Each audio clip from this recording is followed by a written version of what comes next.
everybody. Welcome to the Rupa Subramanya show. I am Rupa Subramanya. If you've been following the news, you know that the big story in Canada these days is about the allegations of election interference in Canada by the communist regime in China. It is suspected from the allegations leaked from a CSIS report that the Chinese communists were trying to defeat candidates here in Canada hostile to their regime and support candidates who are pro-Beijing. We also suspect, based on this leaked information, that the communist regime in Beijing prefers Justin Trudeau as prime minister over the alternatives. Now, rather than coming clean and allowing an independent inquiry into this issue, Trudeau appointed an old family friend, former Governor General David Johnston, to be a so-called special rapporteur. And until Tuesday of this past week, the Liberals were filibustering in the House of Commons to prevent the Prime Minister's Chief of Staff, Katie Telford, from testifying. At the time of recording this podcast, it appears that Trudeau has finally backed down, facing the prospect that the NDP might finally get a spine and vote with the Tories. Let's see how all of this plays out in the coming days and weeks. But if we know anything about the Trudeau Liberals, we're not likely to learn very much about what may or may not have happened. But there's another big part of the story of foreign interference in Canada that has received much less attention in the legacy media. I wrote about this in my recent National Post column.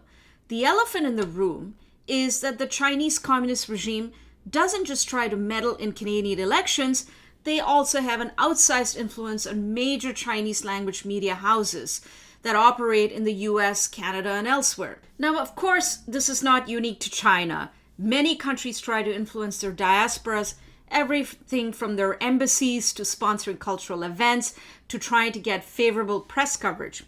But as always, the Chinese authorities take things to a different level. The two main Chinese dailies, the two main Chinese language media platforms in Canada, which are linked to the Chinese-speaking diaspora, are Ming and Tsingtao Daily. They're both widely seen as being extremely pro-Beijing in their coverage. Recently, Tsingtao's chairman, back in Hong Kong, was named as a deputy director of a special committee of the Chinese People's Political Consultative Conference National Committee, an important advisory body to the Chinese Communist Party. Both these publications have a big presence in the US and Canada. And what's more, they both received emergency bailout funding from the Trudeau government at the start of the pandemic. Canadian journalist Jonathan Manthorpe came up with some disturbing information on how China influences public life in Canada, and especially tries to influence the diaspora through all channels, including business, academia, media, and pretty much everything. He documents this in his 2019 book, Claws of the Panda. It's my pleasure to have Jonathan on the show today. So Jonathan, it's great to have you here on the show. When I was researching my National Post column on Chinese interference in Canada's elections, I came across your important book from 2019, Claws of the Panda. Could you tell our viewers what motivated you to write the book, and what were the main findings? What were the main things you discovered through your research? It actually goes back a long way. I started out as a political reporter for the Globe and Mail in the 1960s. And early in the 1970s, I came across the first indications of the Chinese Communist Party establishing agents of influence in Canada. I became a foreign correspondent in the late 70s, first in Europe, then in Africa, and then in the early 1990s in Asia, based in Hong Kong. And so my focus obviously was on China a great deal at that time. And that was a time very soon after the Tiananmen Square massacre, when countries that had put sanctions on the Chinese Communist Party and the People's Republic of China were beginning to sort of circle around to see about reestablishing relations. And Canada was in the forefront of that. And by this time, of course, I'd got a lot of background on Canada-China relations, going back to the 1930s and 40s, when Canadian missionaries were very significant in China. particularly in the east and in Sichuan province in around Chengdu. So I'd got a whole load of background for me. Fast forward to the end of the handover of Hong Kong, I came back to Canada, to Vancouver. And of course, there was a whole community of old friends and colleagues from Hong Kong living there at that time. And I learned very early on from friends in the Hong Kong Canadian community that they found that the Chinese Communist Party had more or less at that time taken over effective control or editorial influence, let's put it that way, but pretty well all the Chinese language media in Canada. And then if one looked a little further, they'd also done the same in the amongst the Chinese language media in the United States and in Australia. So this was clearly a long-term effort by the Chinese Communist Party to exert influence over overseas Chinese, or people they considered Chinese. And this began to fit into a picture for me. And in the around probably 2015, I saw that I'd got a story of broad-based efforts by the Chinese Communist Party to exert influence in Canada, and it went through politics, business, academia. I have to say, I was very concerned about writing this story. I was very hesitant to do it because I feared that it might excite a backlash against the Canadians of Chinese heritage, of whom there are about 1.5 million, something like that. So I was very reluctant, and I talked with various friends of mine of Chinese heritage and Asian heritage more broadly. And they all said to me, look, Jonathan, you really have to do it because the rest of Canada really has to understand that we are under pressure from the Chinese Communist Party every day in every aspect of our lives.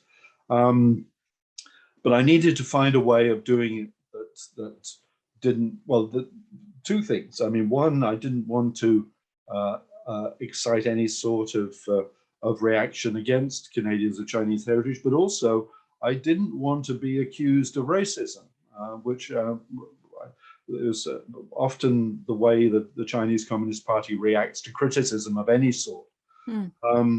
So I tried to find a formula, and I think I found the formula that worked. We were very lucky with the publishing of the book that it came out around the same time as the beginning of the Huawei affair. Came out at the time when Meng Wanzhou was detained on a US Justice Department warrant. And of course, the immediate reaction of the Chinese Communist Party was to take hostages. Here was a country or a regime which we are being told by our political leaders and by the Chinese Communist Party itself has special friendship with Canada, special relationship with Canada, going back to Norman Bethune and then the Diefenbaker government sending food and so forth during the Great Leap Forward, the famine of the Great Leap Forward. And yet, the first reaction when a Red Princess was detained on a legitimate warrant was to take hostages. And I think this showed Canadians more clearly than ever I could in the book that we didn't share any civic values with the Chinese Communist Party, and that this whole so-called relationship was built on play. That when there was a problem, there was no basis for a discussion based on common values. There weren't any. So I think it was a very, very significant moment. I, of course, was, in a selfish way, I was pleased because the Huawei affair underlined everything that I'd said in the book and found in the book. So to that extent, I was pleased, but I was horrified, of course, by what was done to the two Michaels and the way that all played out. Yeah, of course. And I mean, talk about timing, right? Your book is, publishes just around that time, and yeah, and I read it, and it's so incredibly relevant. My next question to you is, how deep are China's claws in Canadian public life? Well, I think we found that they're pretty deep. My hope and expectation from the Huawei affair was that it would have a pretty immediate effect on our decision makers and say them more clearly than ever I could or any of us could working in journalism or writing. But look, this is the Chinese Communist Party is not a friend of Canada. And yet we've seen in the last 2 or 3 years, we've seen dithering and sort of reaching and trying to come up with a policy which still has an Asia policy, which still has China or the People's Republic of China very close to the center of it. Even the new Asia policy, which has been announced a few weeks ago, which does, in theory, put emphasis on Canada looking for like-minded countries with which to form relationships in Asia, which is a huge is what we need. There's no real money behind it.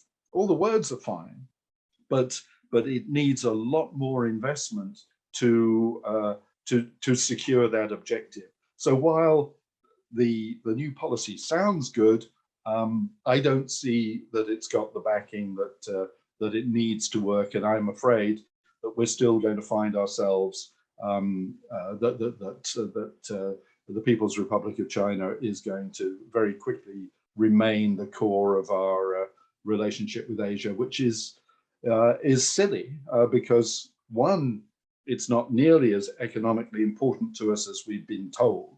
Um, the British economics magazine, The Economist, which is a very fine weekly magazine, one of the finest news magazines in the world, they recently did a rating of the importance of exports to China for national economies. Canada was 47th on the list. China is not that important to us. You may remember that soon after the Huawei affair started, one of the things that China did in retaliation was to ban the importation of Canadian pork. Mm. Um, I got a call from a radio station in Saskatchewan, which produces a lot of pork and exports a lot of pork to China.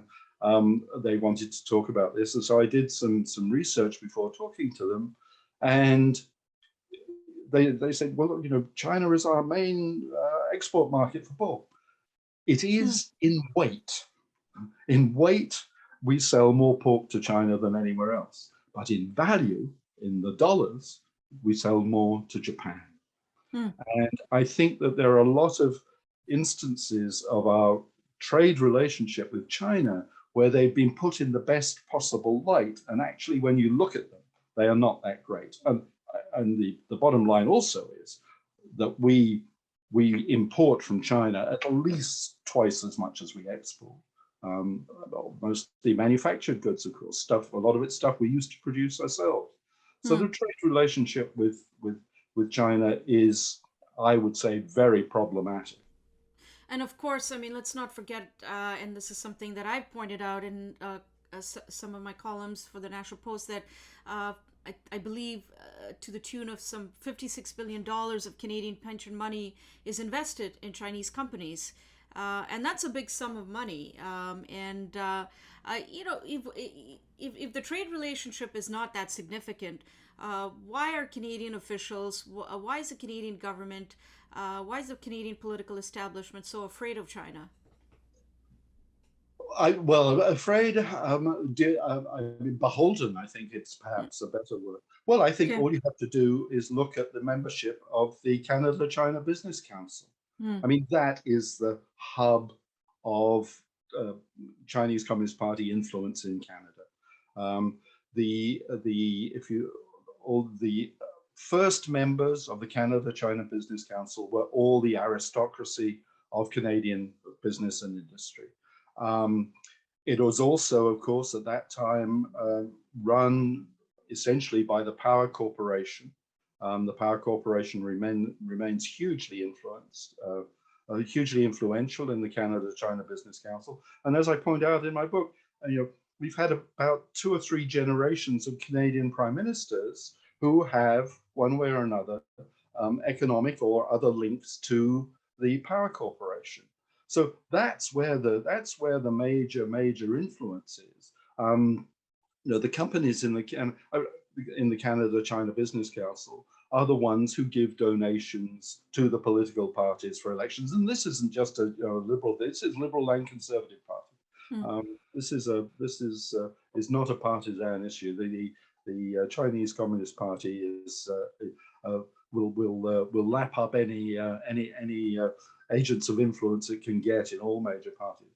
But that's the core of the Communist Party's influence is through Canadian business and Canadian business's influence on political parties and indeed on universities now. So. Yeah, and now every country exerts some kind of soft power. For example, India does it through various things, including Bollywood. Is there something not so benign in the way the Beijing regime tries to influence the way Canadians think about China? And what is the ultimate objective really here? Yeah, the ultimate objective is really, I think it's 4 or 5-fold, but it's principally to ensure that decision makers in Canada do not drive Canada in directions that that are against Beijing's interests. Beijing wants access to our resources. It wants access to our market. It wants access to our technology. It wants access to Canadians of Chinese heritage because it considers them to be Chinese, even though they may be many generations away from that, and most of the vast majority are Canadians and want to be Canadians. That's why they're here and not in China. And of course, it also wants to ensure that, and this is an important one, it wants to ensure that Canada does not go against Beijing on the international stage, particularly over things like Tibet, about Xinjiang province, about the South China Sea, and these days, very importantly, about Taiwan. And it's been very successful in that. It has. But the deplorable side, the side which really angers me, and which I think is almost obscene that our political leaders have not addressed, is the pressure that Beijing exerts on Canadians of Chinese heritage, the intimidation, the kidnapping and detention of relatives in China in order to put pressure on Canadians not to get involved in politics of one sort or another, the pressure that is exerted on communities here through things like planting members from the United Front Work Department, which is Beijing's main political warfare organization, and that's what they call it themselves, a political warfare organization, planting them in Canadian Chinese organizations. As we've already heard, I mentioned it in the book, although more detail has come out since, about running candidates or backing or working against candidates in elections.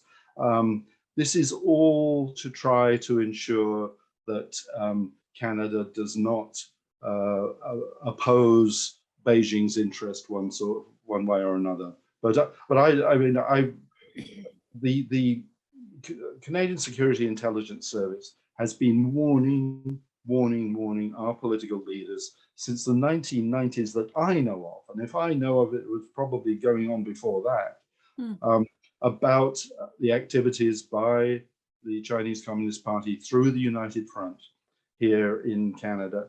And they have done really seriously nothing about it. There were many ways our political leaders could have directed both CSIS to gather information and the Royal Canadian Mounted Police or other police organizations where appropriate to prosecute or to produce evidence that would allow for the extradition or the expulsion of diplomats. That really hasn't been done. CSIS has had to go out on its own hook quite a lot to try to warn people. I mean, a few years ago, they warned universities and colleges that the Confucius Institutes, which were paid for by Xi, were espionage outfits. That hadn't come from the government. It had to come from CSIS themselves.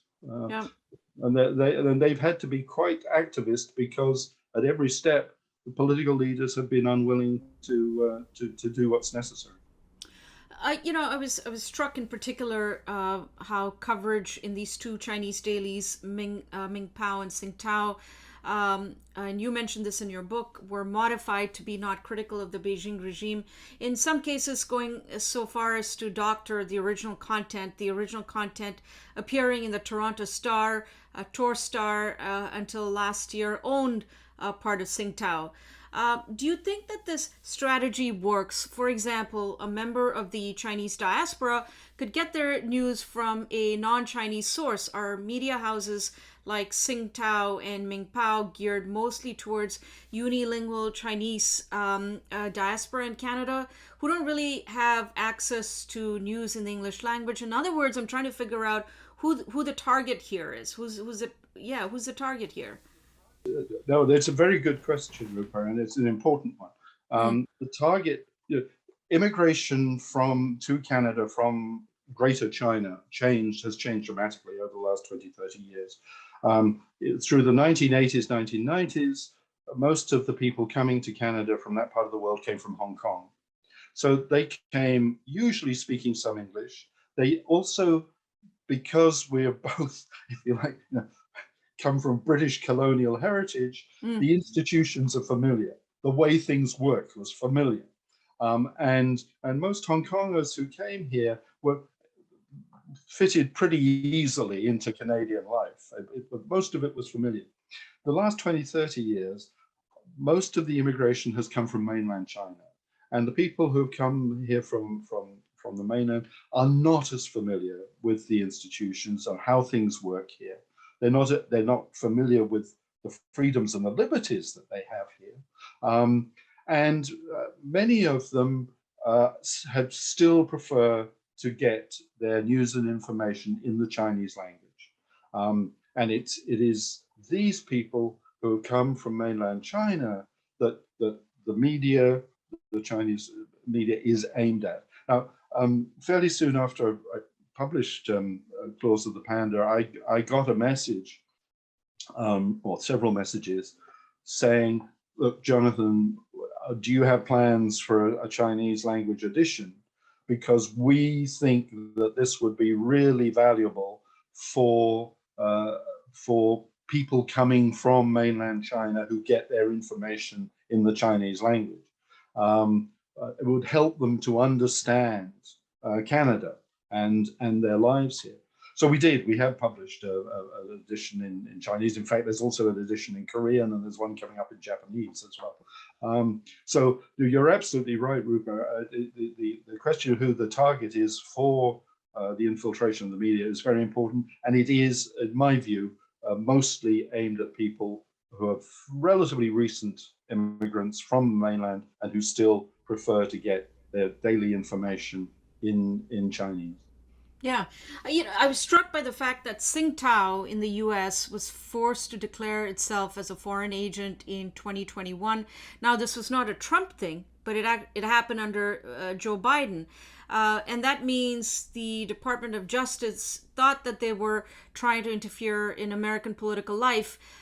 We've had nothing similar in Canada. There's been really nothing here in Canada that questions Tsingtao's agenda. If anything, Tsingtao and Ming were recipients of federal emergency bailout funds along with other media houses at the start of the pandemic.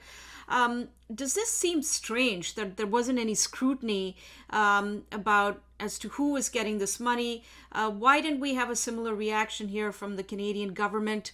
How is it that when I was writing this article, I was looking at responses here in Canada to Tsingtao being forced to register as a foreign agent, and there was really no news at all, and I was really struck by that. What do you think is going on here? Well, I think it falls into the pattern of political leaders not wanting to rock the boat in this whole area. You mentioned Tsingtao. I mean, I think in the book, did I put it in? No, maybe I didn't. The Vancouver Sun, and I was I was working for Southern News, but I had a desk at the Vancouver Sun. They in around 2012, 2012, wanted to introduce a Chinese edition called Taiyang Bao. And they didn't talk to me at all for some reason, but they went out and they talked to the Chinese consulate, and the Chinese consulate said, "Oh, we'll provide you with some translators. We can recommend translators for you," which they did. So this issue of the Vancouver Sun called Taiyang Bao started appearing. It was purely online, developed quite a large audience in mainland China. But then stories started, or I started getting calls from friends of mine that actually my columns in particular, and columns about the PRC and what was happening in Asia, were not appearing in Taiyang Bao in the same form that they appeared in the Vancouver Sun. You do mention this in your book, actually. Yeah, I did mention it. Yeah, yeah. So it's a similar situation to Tsingtao, and I got friends to monitor it. We put a report together, and the editors of the Sun fired all the translators, and Taiyang Bao was blocked in Beijing the same day. So this is a whole pattern, but I'm afraid, Canadian authorities generally just haven't responded to this stuff in the way that they should. Yeah, it's extraordinary because you do mention in your book that Tsingtao's troubles began in the late 1980s, I think, when the company was going through a financial encountered some financial hardship, and the Communist Party, the regime stepped in to help them, and so since then they've been beholden to them. And you'd think that the late 1980s, you'd think there would have been more questions asked. Perhaps it was a different time in Canada-China relations. China was seen as this, it had a growing economy, fastest growing economy, and all of that stuff. And it was a different time diplomatically for both countries. But still, you'd still want to be careful, tread carefully when it comes to China. And I'm just really surprised that nobody even questioned, as recently as 2021, hey, what about this publication that's been forced to register as a foreign agent? Meanwhile, it's being owned by the parent company of the Toronto Star, and no questions asked. It's incredible. Jonathan, you said earlier it's always important to distinguish between, make a clear distinction between the communist regime in China and the Chinese people, and for example, there was a lot of anti-Chinese bigotry on view during COVID because that's where the virus originated. Do you think there's a danger here? In light of recent revelations that we might tip into a form of McCarthyism in Canada, where Chinese Canadians are essentially being asked to prove their loyalty to Canada and being held to a different standard, a higher standard than immigrants from other countries? Yeah, no, I do. I think, Rupa, I think this is a really serious danger. And I mean, what appalls me, I think, at the moment is that this doesn't seem to have this notion doesn't seem to really have taken hold as the federal government is considering how to respond to all the stories about election meddling. Maybe maybe Mr. Johnson, the former Governor General, as he prepares a report on how this should be addressed, maybe, hopefully, he will take that into consideration. But I think that this is a very dangerous moment for exactly those reasons, that there is the possibility of McCarthyism of one sort or another rearing its head if this thing isn't done in a very sensible, thoughtful, careful way.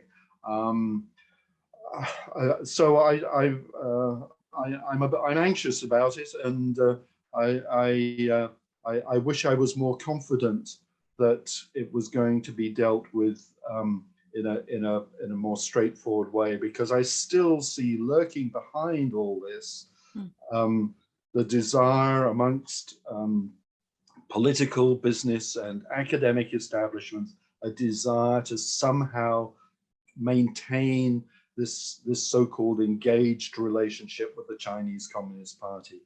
And I don't think that we can do that very sensibly. And you talked about the 1980s.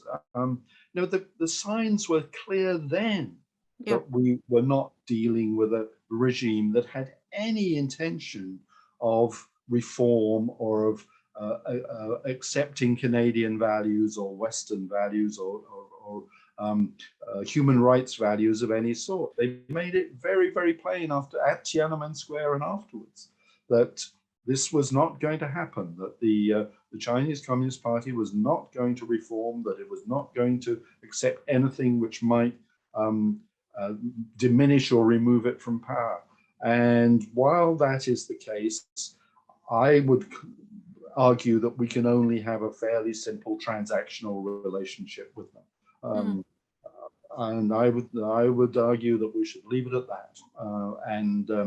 Maybe things will change there, but to fool ourselves into thinking that we can somehow be agent of reform in China, which is what's been going on here since the 1930s, is nonsense. We are not going to do that, and we should just recognize it and get on with developing our relationship with countries with whom we do share values. Now, apart from the media, you also refer to Chinese influence in other spheres such as business and academia. Are there some interesting examples of these that you want to share that doesn't get as much attention in the media or in the commentary space? Well, I mean, the business one is fascinating because what it shows is almost total failure of Canadian business to make any mark in China itself. They have, when I was traveling in China a lot in the early and mid 1990s, there were all sorts of Canadian companies scurrying around trying to establish outposts in China. With one or two exceptions, they all failed. And what they all found was they set up, they brought their proprietary or their intellectual property of one sort or another, and that was very quickly stolen or one way or another, and they were then eased out the door. There are hardly any Canadian companies operating in China now. If you look at something like the Asia Pacific Foundation, which keeps records on all these things, they've been unable to point at any serious Canadian business involvement inside China. Essentially, we're selling them still natural resources and agricultural and other natural resources. We have, and we of course have welcomed investment here, but any serious investment by Canada in terms of setting up Canadian businesses in China has failed. The other, in academia, it's, well, there are two or three things here. One, of course, if you look at the early academic exchanges with the People's Republic of China, starting in the 1970s and continuing right up to now, their students have put a huge emphasis on our technical faculties and getting into our scientific faculties and learning from there and picking up Canadian technologies. They've also found, of course, that Canada was a very useful backdoor into getting American technology, mostly of a military nature. So they've put a huge amount of emphasis on that. The Canadians who've gone to study in China have mostly gone to study language and culture and nothing much else. So their emphasis on getting people into Canadian universities has been huge. There also, of course, have been many, still are many Chinese students coming to Canadian universities, and the Confucius Institutes were part of the management of those people and keeping an eye on them and trying to make sure that they didn't absorb any political influences from Canada, which they might take back to China. There were the Confucius Institutes kept files on them all, and Chinese students could be whipped back to China at a moment's notice if, for example, they got involved in political discussions or demonstrations or religion as well. So and there are also spies put in amongst the Chinese students to keep an eye on them and to report back to the nearest consulate or wherever. So it's a pretty unhealthy situation for Chinese students here. But mostly the aim has been to acquire Canadian technology. Now, on balance, I mean, it's been about 4 years since your book came out. Are you, on balance, are you more or less worried now about the Chinese regime's intervention in Canadian life? Yeah, I would like to have seen far more activity by the Canadian government against what's happening here, and particularly to protect Canadian citizens against the depredations and the intimidation by agents of the Chinese Communist Party. It appalls me that hasn't happened. I just don't understand how you can allow a foreign power to intimidate and threaten Canadian citizens and not take some action against it. But we've seen, nothing of substance, nothing of substance. Well, Jonathan, unfortunately, we'll have to leave it there, but I really appreciate you coming on the show, and I encourage everybody to pick up a copy of your book and read it, and hopefully you'll be back on the show sometime soon. Thank you, Rupa. Nice to talk to you. Thank you, Jonathan.